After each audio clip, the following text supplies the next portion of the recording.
ஒரு முதியவர் தட்டு தடுமாறிபடி தெருவில் நடந்து போயிட்டு இருந்தாராம். அப்போ ஒருவர் அதை பார்த்துட்டு, என்ன காலில் இவ்வளோ ரத்தம் கசியுதுன்னு கேட்டிருக்காரு.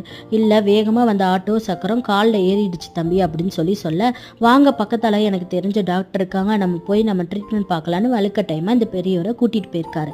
அங்கே போனேன்னு டாக்டரும் ட்ரீட்மெண்ட் எல்லாம் பார்த்து முடிச்சதுக்கப்புறம், நேரம் ஆயிடுச்சு தம்பி, நான் போகிறேங்கிற மாதிரி பெரியவர் பதவிப்பாக சொல்ல, அப்படி என்னங்க அவசரம்னு இவரும் கேட்க, என் பொண்டாட்டி பசியோட இருப்பா, அதனால நான் அவளுக்கு இட்லி வாங்கிட்டு போகணும் அப்படின்னு சொல்லி இந்த பெரியவர் சொல்ல, இப்போ இப்படி காலில் அடிபட்டிருக்கே, உங்களுக்கு இப்போ இட்லி தான் முக்கியமா அப்படின்னு சொல்லி இவரும் ஒரு மாதிரி கேட்க, அதற்கு அவர் சொன்னாராம், என் மனைவிக்கு 5 வருஷம் மனநல பாதிச்சிருக்கு, நினைவில் யாருமே இல்லை தம்பி, நான் யாருன்னு கூட அவளுக்கு தெரியாது அப்படின்னு சொல்ல, அதற்கு அவர் சொன்னாரா, அப்படிப்பட்டவங்க உங்களை ஏன் லேட்டுன்னு கேட்க மாட்டாங்க, நீங்கள் பயப்படாதீங்க அப்படின்னு சொல்ல, அதுக்கு அந்த முதியவர் சிரிச்சுட்டே சொன்னாரா, ஆனால் அவ யாருன்னு எனக்கு தெரியுமில்ல தம்பி அப்படின்னு சொன்னாரா.